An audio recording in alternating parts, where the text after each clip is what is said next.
Sejam todos bem-vindos ao nosso primeiro episódio do Direito Sem Mistério. Meu nome é Edivânia Santos, sou advogada especialista em Direito Extrajudicial. Hoje estamos com o Carlos, ele é tabelião substituto do 14º Ofício de Notas. Estamos com a Márcia, arquiteta e urbanista. Sejam todos bem-vindos.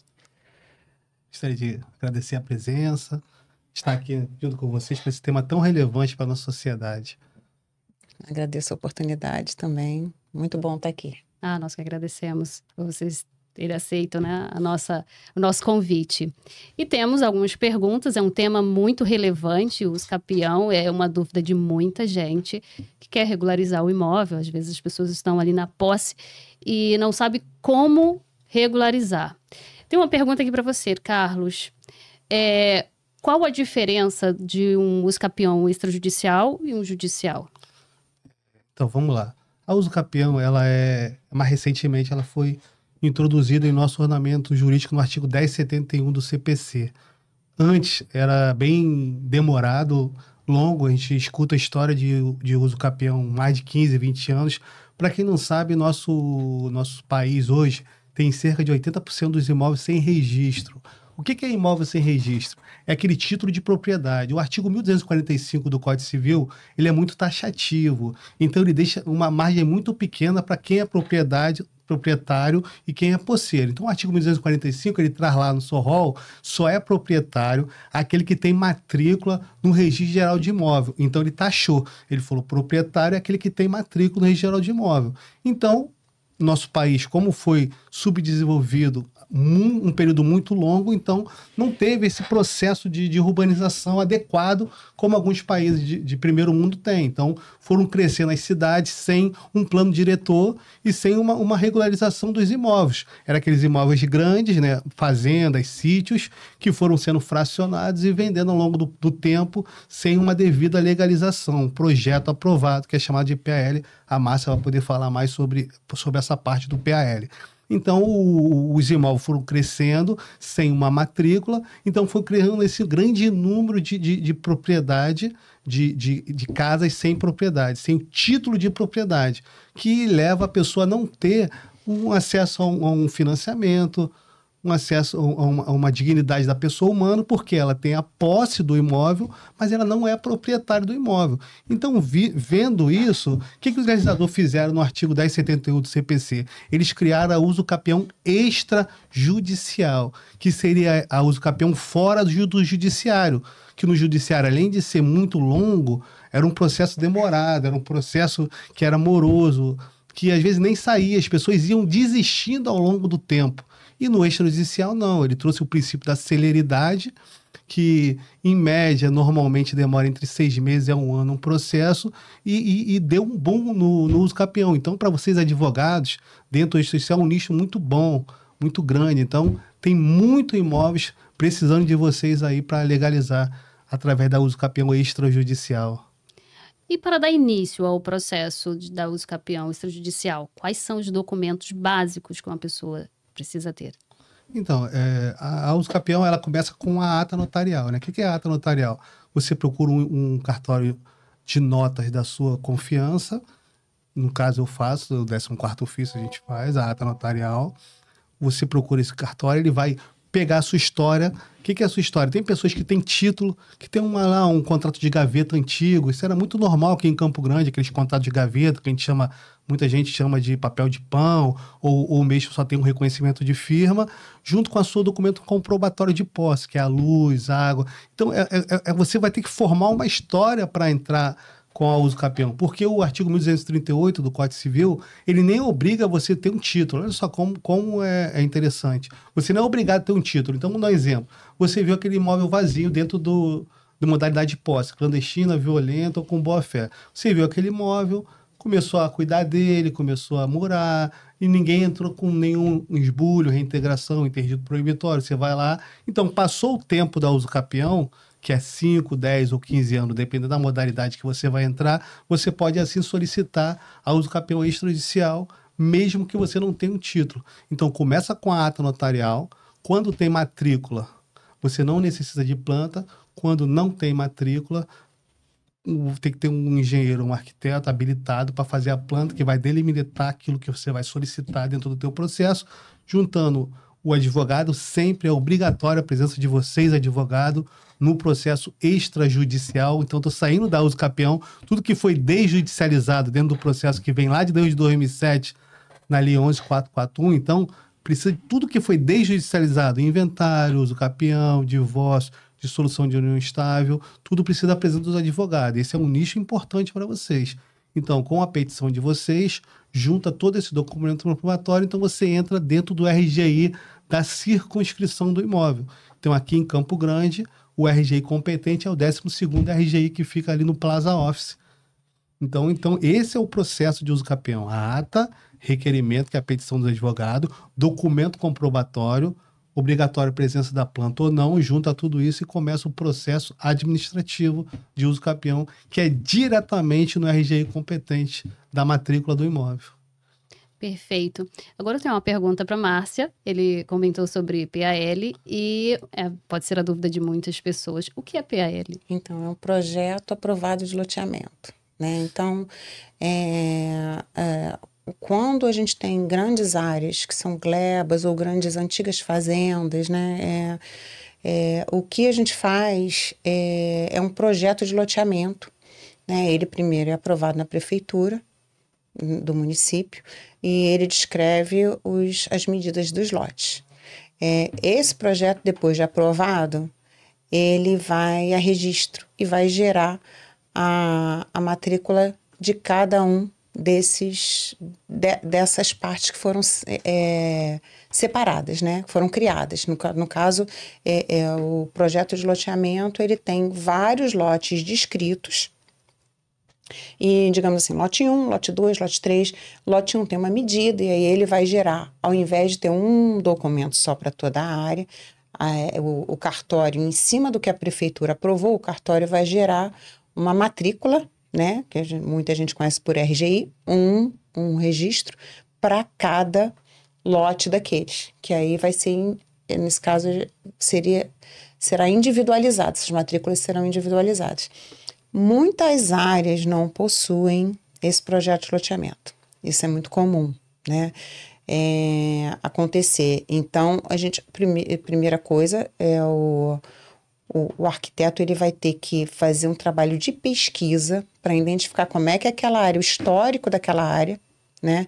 Muitas vezes a gente não encontra o projeto de loteamento, muitas vezes nem tem matrícula, né?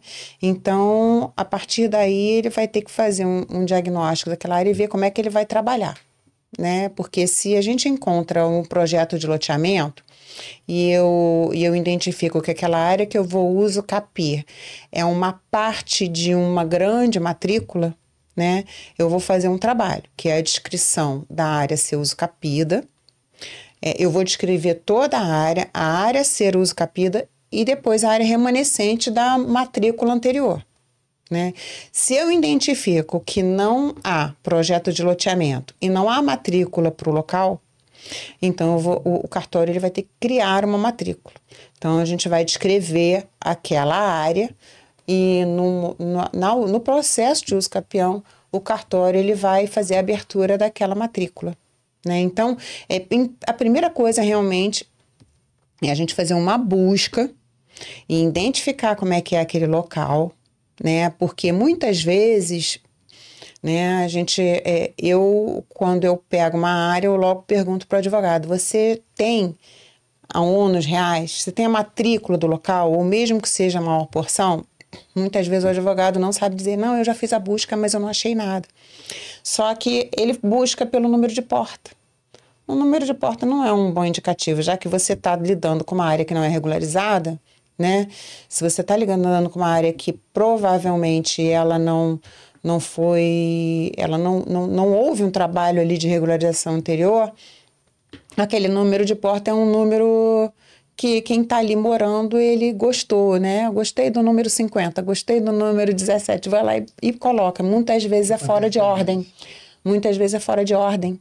Então, quando ele faz a busca no cartório, rua tal, número tal, o cartório ele vai dizer: nada consta, não foi identificado, mas existe para o local, muitas vezes ele coloca, né? Existe, né, a área assim. Ele mesmo cita, o próprio RGI cita. Ele muitas vezes o RGI cita. Em cima e embaixo ele fala, porém foi encontrado no lote 5 da quadra 20. Muitas vezes ele cita ali os dados que ele tem em arquivo, mas muitas vezes ele cita dados de uma outra quadra, de uma quadra em frente, ou algum outro imóvel. Então, o ideal é primeiro a gente fazer essa busca, tentar identificar se há no site, a prefeitura tem um site, né, que tem o registro dos projetos de loteamento. Muitos não estão disponíveis, então a gente tem que fazer realmente uma busca.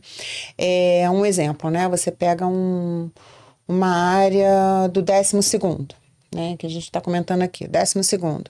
O 12º ele é um cartório relativamente jovem, novo. 2015, né? Em 2015. Então, antes do 12º, essas áreas pertenciam ao quarto.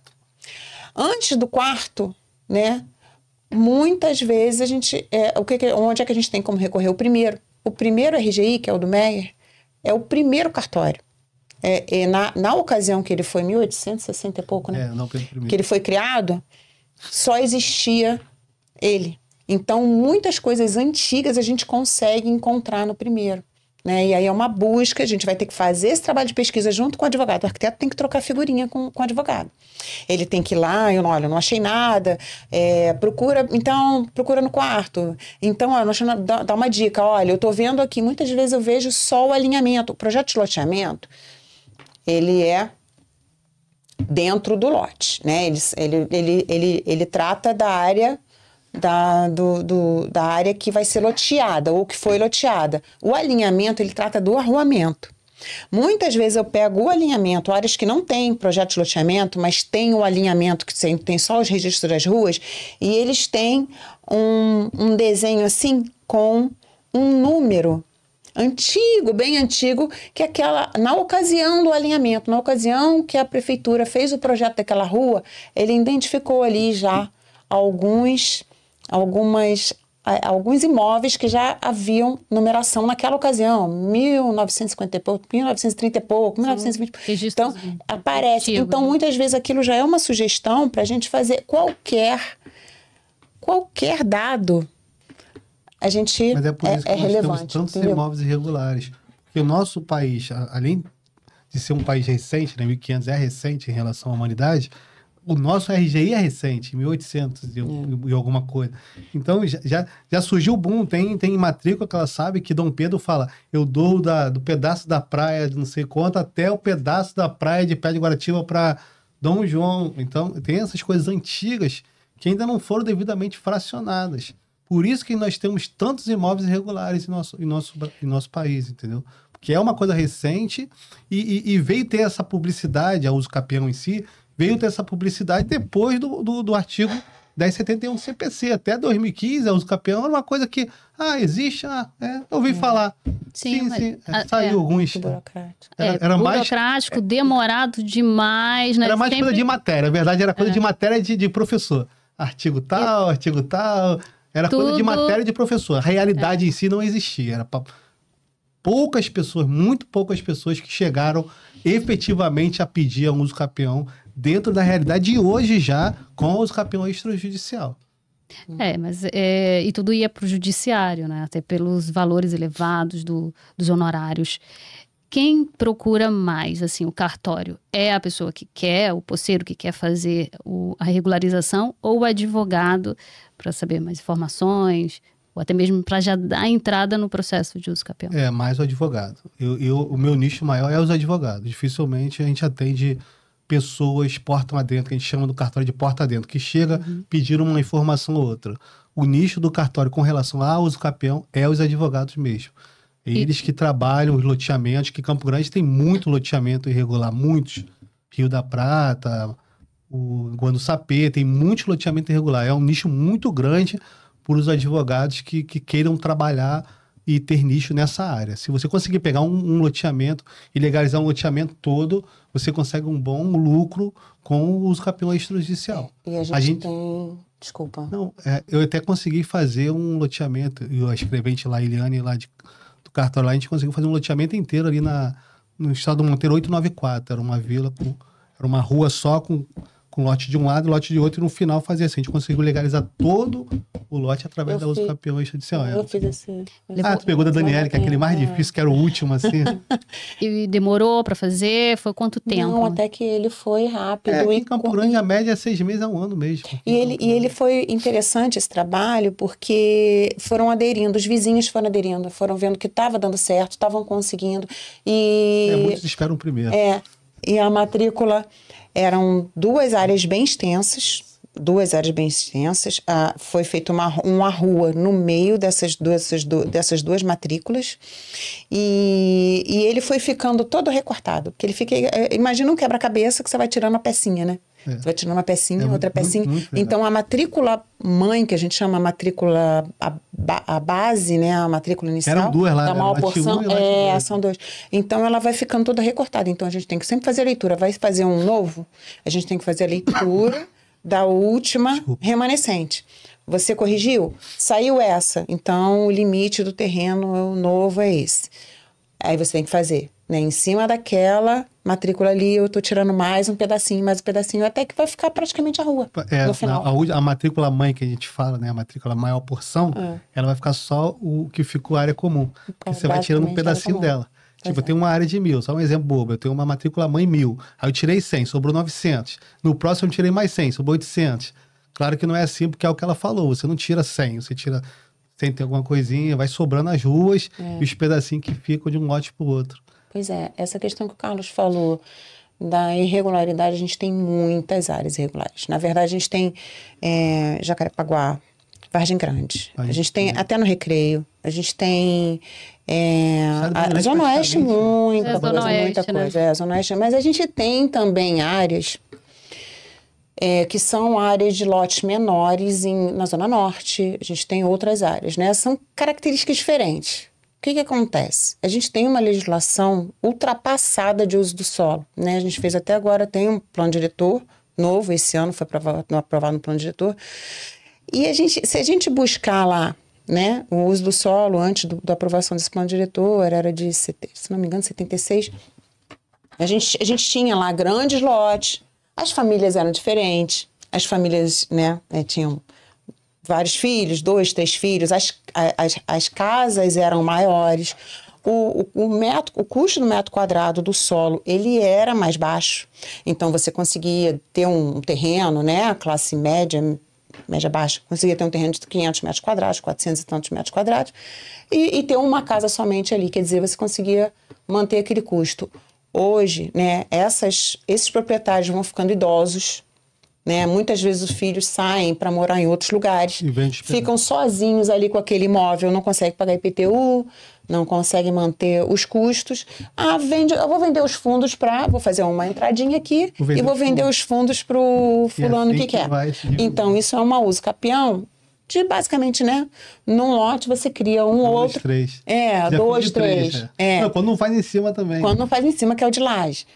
E a gente tem, que são essas áreas mais novas, que para onde a cidade expandiu, que é a Zona Oeste, Jacarepaguá, essa área de Vargem Grande, a gente tem já umas outras situações que realmente a legislação ela restringia muito, era muito restritiva de ocupação muito baixa, e com lotes enormes, de 9, 10 mil metros quadrados.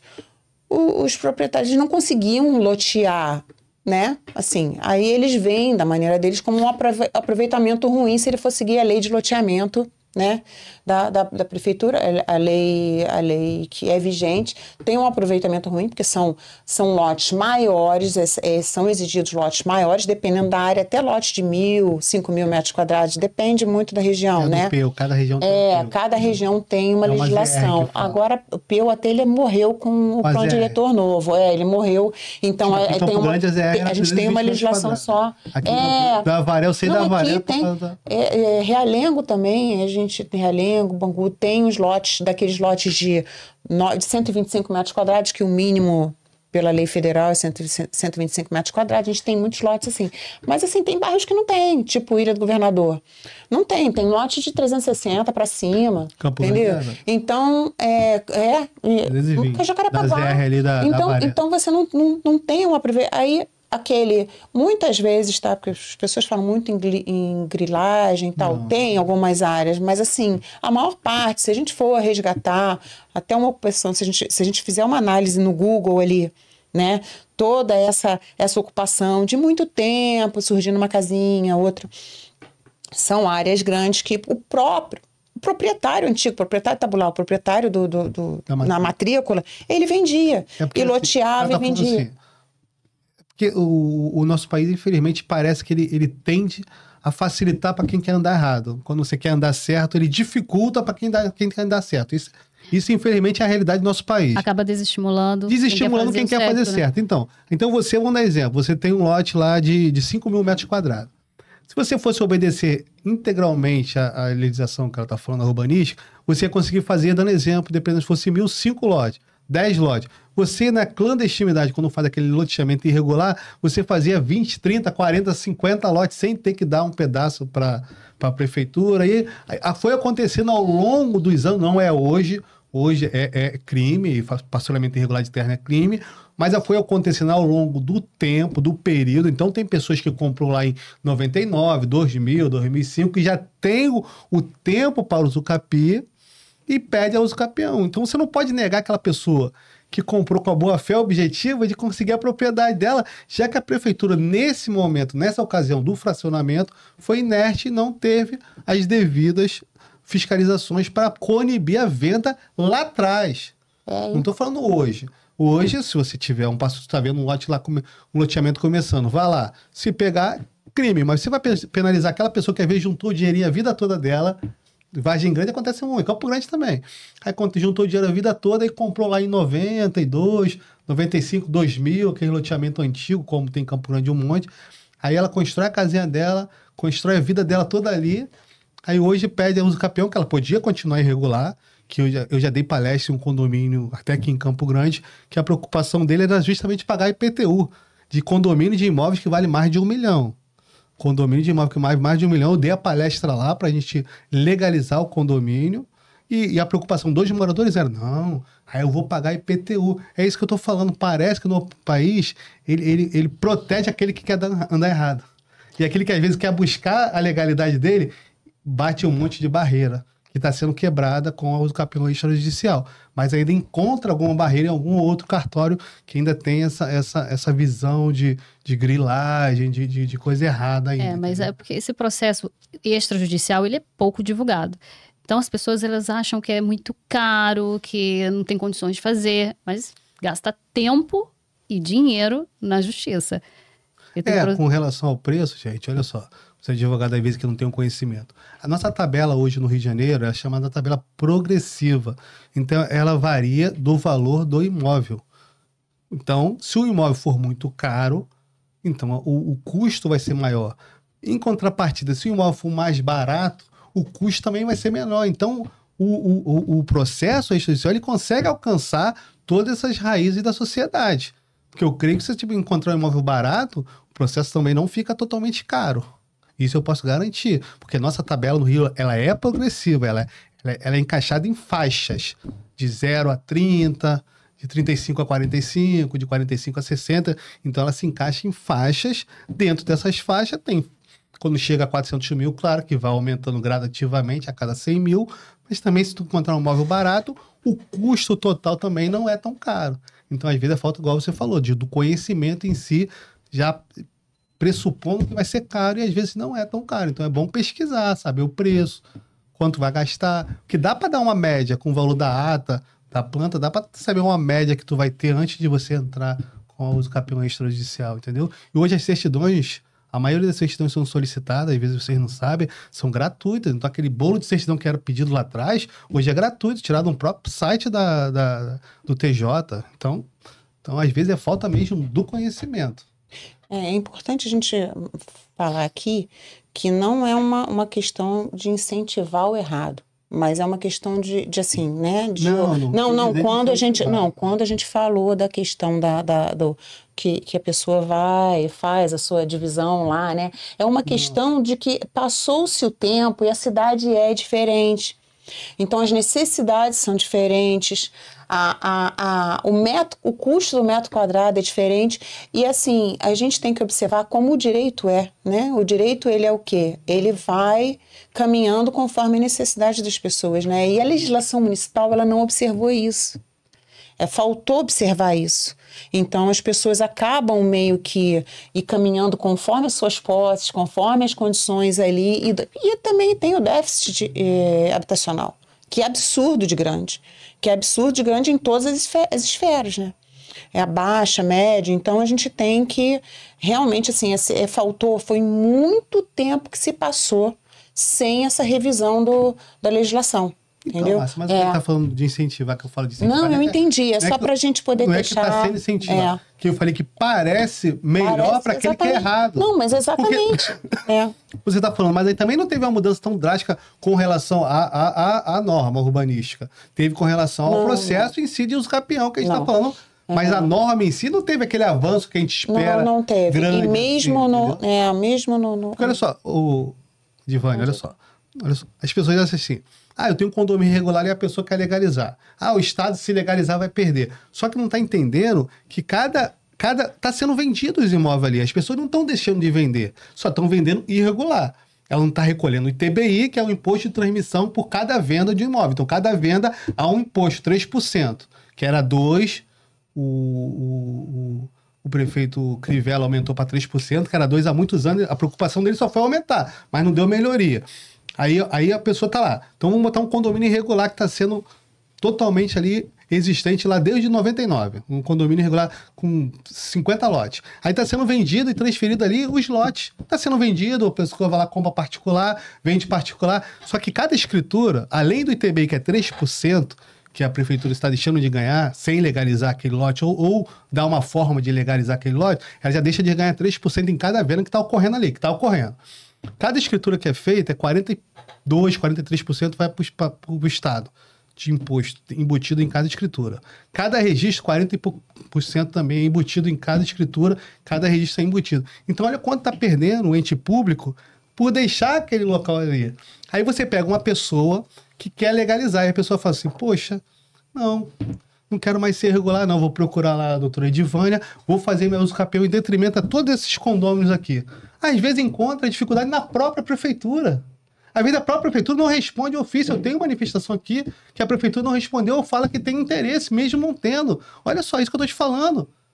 Uma pessoa, dentre todos que aconteceu até nesse loteamento irregular que eu te falei, uma pessoa legalizou, que falaram que ia pagar IPTU, aí a própria prefeitura trava essas pessoas. Você consegue entender isso que eu não consigo entender? Porque está sendo legalizado, está sendo vendido, está sendo comprado, tudo está acontecendo normalmente à margem do Estado. Em vez de estar sendo fazendo uma escritura de compra e venda e recolhendo TBI, estão se fazendo uma escritura particular, reconhecendo as firmas e vendendo. A única coisa que aquelas pessoas não estão tendo acesso é a dignidade da pessoa humana e ao financiamento. A única coisa que ela não está tendo acesso, que é o financiamento da Caixa Econômica, que precisa ter o imóvel legalizado. Só isso. O resto está acontecendo. Isso que não abriu, o Estado ainda não falou, vamos legalizar e vamos dar título de propriedade para todo mundo, que pelo menos daqui para frente nós vamos conseguir travar. Enquanto que ele não dá, ainda bota obstáculo para quem está buscando, vai continuar do mesmo jeito. É arrecadação, pensando somente na arrecadação e não pensando numa solução para daqui para frente. E muitas vezes não pensa na arrecadação, porque aí que está, né? A prefeitura, ela tem uma responsabilidade grande sobre a arrecadação municipal. Ela não pode se negar a fazer, a agir de forma, porque quando ela deixa de arrecadar, é uma responsabilidade que ela tem, né? Se ela tem um mecanismo para arrecadar, ela tem que fazer. Ela é obrigada, perante a lei, ele não pode deixar. E hoje ela deixa. Por quê? Hoje a gente tem a lei 13.465, que é a regulação que trata da regulação fundiária urbana, né? Tanto rural quanto urbana. Nessa lei está a ferramenta da uso capião, né? Porque essa lei ela trata da regularização dessas áreas onde não foram seguidos os parâmetros para o parcelamento. Né? Então, uma coisa é você tratar do parcelamento, que é o solo, né? A divisão do solo e a edificação. Outra coisa é você tratar da propriedade. Esses dois têm que andar juntos. Porque não adianta, assim, não loteamento irregular. Você tem lá, você faz um uso capião de uma fração. Né? Você fez a uso capião, você tratou da propriedade. Né? Até 2011, 2012, se registrava a fração no cartório, né? A gente tem registro ali lá do nono de 2011, 2012. Fração de tanto do terreno, da pessoa, tal. Aí se registrava. Depois foi proibido aí da parte do direito, eu não domino muito, mas se registrava. Processos distintos. Na verdade, assim, quando se comprava a fração, se registrava. Hoje não pode mais. Registrava a fração. Apartamento, fala apartamento da fração tal, o terreno também você falava fração tal. Você registrava. Se você comprasse uma parte de um todo, você registrava. Mas entendeu? Só que aquilo é um parcelamento irregular, é crime. Não designava o lote. Então, você comprou uma fração daquilo. Você tinha só uma parte, uma porcentagem. Ele não tinha, né, o registro, ele tem uma especificação. Além da área, você tem que dizer lote. Tanto de frente, tanto de fundo, tantos metros da rua principal. Onde é que ele está localizado? Eu tenho uma fração, onde é que ela está localizada? Na hora de você brigar, onde é que está localizada? Se fazia isso. Né? Então, a REURB veio... Né? Mas ali você está tratando da propriedade. Aí a REURB veio, foi uma lei de 2017, uma lei federal. Ela, né, a lei ela não precisaria, em tese, não precisaria ser regulamentada pelo município. Então, ela é uma lei federal. Alguns estados já estão aplicando. Minas, no sul, São Paulo, alguns estados de São Paulo, no interior de São Paulo já está aplicando. O Rio está parado. Né? Então, ali você pega esses aí que só registraram a fração no nome daquela pessoa, você não tem especificação. Não tem, ele é proprietário, mas é proprietário de quê? Aonde? É lá nos fundos, é na frente, é no meio onde é que é, né? Tem acesso, não tem acesso, acesso por onde? Ele vem para regulamentar. Então, você pode, junto com a ferramenta da uso capião, você regulariza o loteamento, né? E hoje o município está parado. É a habitação que faz, que teria que fazer essa regularização, né? Você dá entrada hoje, o processo está lá parado, ninguém anda. Não anda. O Rio de Janeiro não anda, entendeu? Então, é uma coisa que a prefeitura iria fazer, ela iria arrecadar IPTU, ela iria arrecadar. Futuramente, né? Com as outras vendas, que a primeira da uso capião você não tem o ITBI, né? É isento, a aquisição originária. Então, é uma matrícula que está se criando, não tem o ITBI, que é uma transferência. Mas nas outras vendas você ia aquecer o mercado imobiliário, você ia diminuir muito a questão, inclusive da grilagem e inclusive em áreas, né? Porque a gente tem a REURB, que é especial, que se trata desses loteamentos, e tem a S, que ela é gratuita, que o município teria que fazer gratuitamente em áreas irregulares e até ocupadas. Quer dizer, você ia diminuir muito a questão do domínio do território, que hoje é é um mal do Rio de Janeiro. Mas eu penso mais na questão da dignidade humana, que é diminuir esse abismo que tem entre a Zona Sul e a Zona Oeste. A Zona Sul pode ter certeza que 80%, 90% dos imóveis são registrados. Chega para a Zona Oeste, vai cair para 10%, 12%. Então a gente tem a gente tem mecanismo, hoje a gente tem ferramenta, a gente tem estudos, a gente tem várias universidades, vários grupos, a gente tem na área urbana, a gente tem assim muito conteúdo, muito estudo, muito exaustivamente, assim... Ele vai pegar quem tem condição de fazer só que não se aplica, né? Quem tem condição de fazer o financiamento é alcançado para ele. Quem não tem condição de fazer o financiamento não é alcançado para ele, porque ele não tem o que tem. Quem tem, consegue, tem, entendeu? Com a regularização do bem, valoriza o imóvel, pode ser feito financiamento. Então, mas as pessoas que me procuram para fazer a regularização do bem, eles estão de olho aí na venda, no financiamento do bem, porque hoje não consegue. Exatamente. O aumento é real de 30% a 40%. De 30% a 40%. Ou Esse seja, o que aumento você real do gasta, imóvel. normalmente, o que você gasta com a regularização não chega a esses 30% a 40%. É. Tá? Em alguns casos, a gente não sabe, pode até chegar próximo, só se for um imóvel muito simples, eu não sei, não tenho esse estudo do imóvel, mas um imóvel aí de 400, 500 mil, 600 mil, com certeza ele vai a 30% a 40% de valorizado, e para regularizar você não gasta. Não gasta. Não gasta 5% disso, Não talvez. gasta não. Pois é. Entendeu? Então, a gente tem uma... E o nicho e a vantagem que é o uso capião. É muita vantagem. Mas os advogados ainda têm uma certa resistência, né? De procurar, até de oferecer isso no escritório.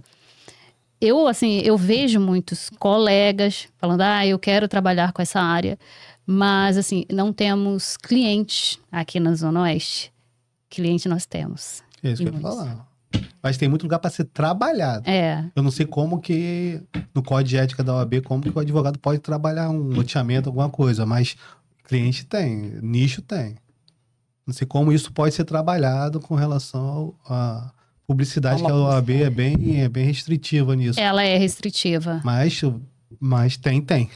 Muitos loteamentos. Se conseguir pegar um, igual a gente pegou um e um foi puxando o outro, foi vendo que deu certo, foi crescendo. Talvez, assim, eu acho que todo cidadão que tem um conhecimento, ele pode ajudar o município no sentido de informar, né? Informar, educar, orientar. E isso é bom para todos. A partir do momento que as pessoas tenham um pouco mais de informação sobre os seus direitos, sobre os mecanismos, elas vão buscar cada vez viver melhor, né? Então, eu acho que, assim, nós, como talvez, não sei se o advogado, eu não conheço o Código de Ética, né? Mas talvez, assim, chegar como orientar... Não, a publicidade, ela pode ser feita informativa. A gente pode... Exatamente. E é o que nós estamos fazendo. Exatamente. Informando o processo, como que é feito. Tem a opção do Poder Judiciário, tem a opção dos cartórios. É só... Tem vários profissionais. Procurar os bons profissionais. Porque um processo de uso capião envolve vários outros profissionais. No seu caso, por exemplo, você falou que inicia com a pesquisa. Me explica mais como funciona, como é o caminho, como você inicia o trabalho. Então, primeira coisa que eu faço é olhar o site da prefeitura e ver os projetos de loteamento que tem para a área. Né? Então, tendo o projeto de loteamento, eu identifico e passo para o advogado. Olha, eu encontrei aqui essa tua área, que o teu cliente quer uso capi, está dentro do lote 1 da quadra tal, do projeto de loteamento tal. Faz uma busca ali, aí ele começa, né? Se é 12º, ele começa a fazer essa busca no 12º. Não tem nada no 12º, ele vai para o 14º. Ou para o quarto. Então, ele foi para o quarto, encontrou lá, pode ser uma matrícula, pode ser uma transcrição, então a gente já tem a descrição daquela maior porção, daquele lote maior, tem a descrição e a gente pega aquela documentação, aí a gente vai, achei, né? Aí eu começo ali, eu já tenho por onde eu começar, né? E aí é que a gente vai produzir a planta, né? Eu vou mostrar para o cartório, quanto mais informação tiver e maior segurança a gente passar para o cartório, melhor. Porque o cartório precisa de segurança na informação. Ele precisa ver que, não, isso aqui ou é uma transcrição, é uma matrícula, está com essas dimensões, eu estou mostrando, estou juntando o projeto de loteamento da prefeitura, ele está vendo que os dois estão batendo a mesma informação, eu descrevo ali, né, eu vou fazer a parte gráfica, descrever fazer a planta, mostrando, olha, eu tenho essa maior porção e eu estou uso capim nessa parte, colocar todas as medidas, enfim. E a parte do memorial descritivo também descrever isso tudo. Mas o primeiro passo é a pesquisa. Identificar se aquela área está ocupando uma área pública, se ele está respeitando o alinhamento da rua, se ele está avançando, porque avançando a gente não pode escapar. É imóvel público, né? Nem município, nem estado, nem união, a gente não pode escapar. Então, eu tenho que identificar. Buscando essa matrícula, essa transcrição, vendo, eu conseguindo identificar o documento do local, eu consigo verificar se ele, e também o projeto de loteamento da prefeitura. Ah, é uma praça? Não posso usar CAPI, entendeu? Muitas vezes a gente não encontra nada. Ele está numa área que não encontra. A gente encontra só a medida da rua, ele está respeitando, e aí a gente vai partir para pedir a abertura da matrícula, né? Mas a gente começa assim, fazendo a pesquisa, identificando onde está posicionada essa área, que é o, né, que o cliente quer o uso CAPI, e se ela está... A gente tem que ter segurança de onde ela está localizada. É o primeiro passo. E depois, aí, identificando isso, o trabalho flui. Aí a gente flui. E você trabalha com outros profissionais? Dependendo do local, se eu tiver que mapear um local muito grande, que seja muito arborizado, muito acidentado, aí a gente tem que contratar uma topografia, né? Basicamente é isso. E a gente troca muito figurinha com o advogado. Isso é um trabalho em conjunto. Tem que ser. E o cartório também. Quer dizer, a gente tem que fazer pesquisa, né? No local, às vezes, fazer diligência. Exatamente. Igual a gente vai fazer naquele seu caso. Sim. Carlos, deixa eu te fazer uma pergunta. Isso aí é muito importante, porque é dúvida de clientes, dúvida de quem está nos ouvindo. Qual o principal erro que o advogado pode cometer? Erro, assim, que eu falo eu reuni todos os documentos, aí chego lá no cartório, eu quero fazer a ata notarial. Só que aí você percebe que o advogado ele foi para um caminho totalmente diferente. Qual o conselho, qual é o paradigma ou alguma dica para esse advogado, para ele chegar até você com toda a documentação certinha? Então, Divânia, para mim o maior erro é quando ele desiste. Para mim, como a uso capião é um processo, às vezes não entenderam ainda que não é um mero registro. Ainda tem essa confusão do advogado ou do profissional que milita nessa área de achar que é um registro, que é um mero registro. Não, o uso capião ele é um processo, ele tem todo um rito. Pelo contrário, ele tem o artigo 1071, que é o artigo que alterou o artigo 216-A da Lei 6.015/77, da Lei de Registro Público. Ele foi criado, foi trago o provimento 65 do CNJ, antes já tinha o provimento 23, então ele tem todo um rito que tem que seguir e tem todo uma ampla defesa e um contraditório. Tipo, às vezes acontece em alguns cartórios de registro estão cancelando a matrícula, o processo, estão cancelando o processo unilateral. E o artigo ele é claro que tem que dar o contraditório. O artigo 18 do extinto provimento 65, que é o artigo 407 agora do artigo 149 do Código de Norma Nacional, ele é claro que todo cancelamento de um processo de uso capião, ele tem que dar o contraditório. Então o RG cancela, ele tem que dar uma nota fundamentada. Com essa fundamentação, o advogado pega, faz a sua contrarrazão, aí o RG ele só tem dois caminhos. Ou ele se retrata e deixa o processo seguir, ou ele envia para a vara de registro público. Mas acontece de muito de advogado desistir dentro desse processo. E isso que me entristece às vezes. Porque se a gente estudou a viabilidade do processo e acontece um fato desse, vamos continuar a briga, vamos continuar o processo, mesmo que vá para a vara de registro ou mesmo para a vara civil, que é o que está no provimento, dependendo da formalidade ali que aconteceu, vamos continuar o processo. Para mim é nunca desistir. Abraçou o cliente, vamos juntos até aonde dá o processo de uso capião, porque a uso capião é isso, é uma aquisição originária, a gente vai estudar juntamente com o advogado e com o arquiteto se não está quebrando o elo principal do uso capião. Para mim é o artigo 183 da Constituição, que é bem público. Não sendo bem público e achando que é viável, vamos brigar até o final naquilo que a gente iniciou. O que acontece às vezes é advogado desistir mesmo por causa de obstáculos. Tem cartório ainda que está resistente ao processo, ainda tem cartório que está muito resistente ao processo e os advogados vão desistir no meio do caminho, entendeu? Isso que me entristece às vezes, porque é um avanço. Como foi um avanço dado para nós, essa confiança que a sociedade confiou no extrajudicial, que para mim é uma confiança. Era um processo demorado no judiciário, um processo que às vezes nem saía, aí o Congresso fala assim, poxa, vamos confiar no extrajudicial Quem sabe dar certo lá no extrajudicial? Quem sabe os cartórios abraçam verdadeiramente essa legalização dos imóveis e aconteça o uso capião. E graças a Deus aconteceu, muitos cartórios ainda estão resistentes, mas já é uma realidade, nem se compara a quantidade de uso capião que já saiu no extrajudicial com a quantidade do uso capião que saiu em toda a história do judiciário. Então, é uma realidade, mas não pode desistir. Eu acho que ainda está engateando, é um processo novo, é um processo que está começando, tem muito que aprimorar, mas não vamos desistir, não. Vamos mostrar que é um caminho bom, um caminho seguro, e que nós vamos conseguir com essa união. Não, e também é uma forma de desafogar o Poder Judiciário. Com esses processos longos, né? Processos que não acabam nunca. Quando vem processos em andamento para o escritório, o cliente quer desistir. Fala, eu não aguento mais, é um processo que tem 15 anos. Então, mas infelizmente está acontecendo que alguns cartórios extrajudicial que teve esse carinho da sociedade de confiar nele, devolve. Ele fala assim, poxa, eu não quero.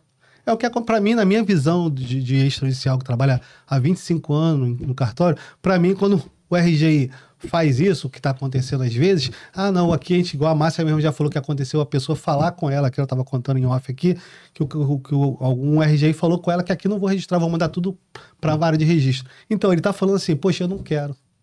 Ele está falando assim para o Congresso que confiou nele em escrever o Código de Processo Civil e colocou lá a uso capião extrajudicial. Não, eu não quero, eu vou devolver para o Judiciário. Eu não me acho qualificado. Na minha visão é isso. Eu achava que não, poxa, vamos estudar. Se confiou na gente, vamos, independente do meu cartório ser grande ou pequeno, já ter o suficiente, eu não precisar do uso capião para manter a minha receita, mas me confiar em mim, vamos abraçar. Vamos legalizar, já que as pessoas vão buscar, mas infelizmente em alguns cartórios ainda não aconteceu, ainda não é essa realidade que graças a Deus aqui na Zona Oeste já aconteceu. Então a resistência não é somente das pessoas que não sabem como funciona, o cartório ele dá esse alguns registros de imóveis sim, alguns. Infelizmente, ainda não teve essa visão da confiança da sociedade nele, porque até 2007, Edivânia, o cartório era somente, a gente até a brincadeira tinha, até no Zorra Total, né, carimbaço, então não tinha essa desjudicialização, não tinha divórcio, não tinha inventário, era só mesmo as escrituras de compra e venda, os reconhecimentos de firma, até 2007. Com a lei 11.441 de 2007, aí veio do judiciário para o extrajudicial algumas coisas, dentro do processo de desjudicialização, que aconteceu na Lei 11.441, veio o divórcio, a separação, o inventário. Aí o cartório começou a ser conhecido como braço do judiciário. Aí em 2015 veio a uso capião extrajudicial, que para mim é um marco, porque a uso capião em si é um processo demorado, era um processo complexo. É um processo complexo. Não deixa de ser complexo porque é feito no extrajudicial. Como a Márcia falou, o trabalho que tem que ser feito para levantar uma área. Então é um trabalho complexo. E agora, mais recentemente, saiu a dedicação compulsória, que também era só judiciário. Então, é uma confiança que a sociedade foi ganhando do cartório ao longo do tempo. E, infelizmente, alguns cartórios, com relação ao uso capião em si, estão tendo esse bloqueio. Estão tendo esse bloqueio com relação ao uso capião ainda no Rio de Janeiro. Eu sei que tem estados que estão muito mais avançados. São Paulo, anos-luz, Curitiba, tem cartórios Tem locais em São Paulo que antes da lei já tinha um método extrajudicial de uso capião, mesmo antes do artigo. Eu fiz um estudo sobre isso, então estão bem mais avançados. No Rio a gente está engatinhando ainda em alguns cartórios, entendeu? E o processo da uso capião, ela não tem uma competência, né? Você pode procurar qualquer cartório. O cartório de notas. De notas da sua confiança. Mas a gente está falando do RGI. Que é a circunscrição da matrícula. Sim, não, mas aí o registro. O registro. Para fazer o processo, pode fazer em qualquer porque, na verdade, quem processa o uso capião é o registro. O notário, ele só faz a ata notarial. Junto com o requerimento, que é ali, basicamente, um bate-bola entre o advogado e o notário dentro da história da pessoa. É um bate-bola ali, ata e requerimento, eles têm que andar junto. Eu não posso falar na minha ata que eu estou pedindo o extraordinário e você botar no teu requerimento está pedindo o ordinário. Então, a ata e o requerimento, ele caminha lado a lado para convencer o RGI que aquilo que a gente está contando junto com a planta é real, só que ainda está tendo alguns empecilhos com relação ao RGI, que não abraçaram o uso capião ainda, entendeu? Alguns RGI. Sim. E as notas de exigência? Como que você lidar com as notas de exigência para fazer? Às vezes tem um problema na ata notarial, aí pede para refazer, porque... Sim, o escrevente retifica, normal. Toda exigência a gente retifica junto com o advogado, faz adistamento. Aí quando tem essas notas de exigência, às vezes vai também para o arquiteto. Como que você lidar com isso? Dependendo da exigência, se couber, tiver previsto, a gente tem que... Aí eu faço.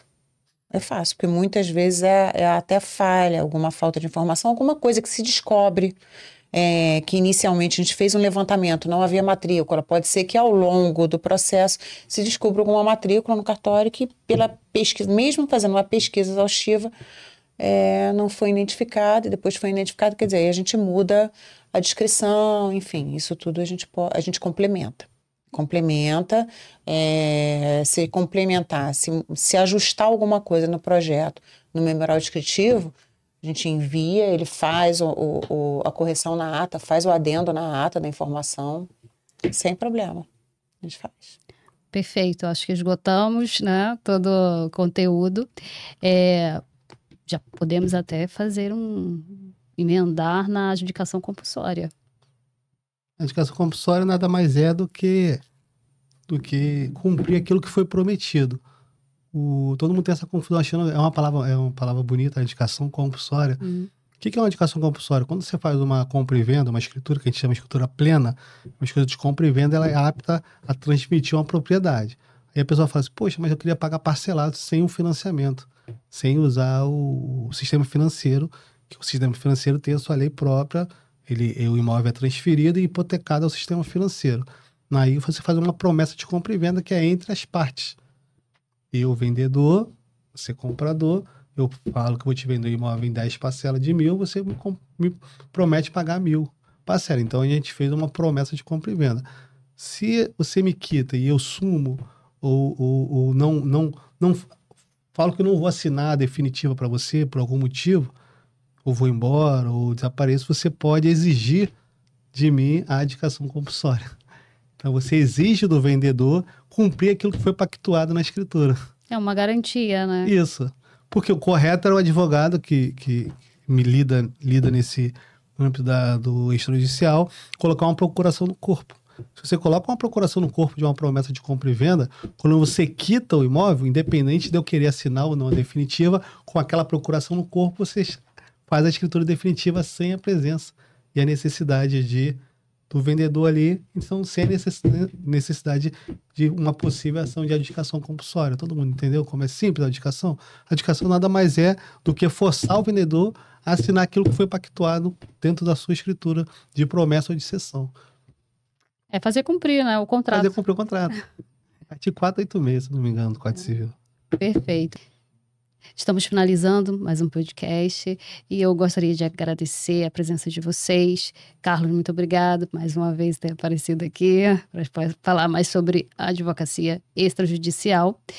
Tem alguma consideração final para falar? Eu gostaria de agradecer e falar para os advogados não desistir do extrajudicial. É um caminho bom, um caminho seguro e célere. O principal do extrajudicial é a celeridade. Nós fazemos o inventário lá, o cartório faz o inventário em uma semana, divórcio até do mesmo dia. Então, vamos esquecer o judiciário e vamos trabalhar mais no extrajudicial. Esse é o ponto que eu queria falar. Márcia, tem alguma consideração? Eu, assim, como profissional da área, eu gosto de estudar uma parte de, né, eu fiz, ano passado, finalizei uma pós de política pública urbana. Agora eu estou fazendo uma outra que já é mais interligada com a saúde. A gente vê como é que a regularização do solo é muito importante, né? Justamente o que o Carlos falou, para trazer dignidade. A gente trata da saúde porque a gente trata a consequência, né, da regularização do solo, a gente trata da infraestrutura. A gente começa a tratar e cuidar como a gente cuida da nossa casa, né? A gente cuida, faz a manutenção, a gente não vai fazer uma coisa nova, né? Você não vai fazer uma sala nova toda decorada tendo a tua cozinha ali caindo aos pedaços. Então hoje a gente tem que cuidar da cidade dessa forma, né? A gente tem que cuidar do que está ali mal resolvido para que a gente possa andar e e a gente cria oportunidade para os que hoje, né, inclusive na parte de baixa renda, que essas pessoas também tenham a dignidade, tenham a sua propriedade, porque eles, né, muitas vezes eles falam pela falta de conhecimento da questão do registro, eles falam, não, eu quero minha escritura, eu quero ter minha escritura.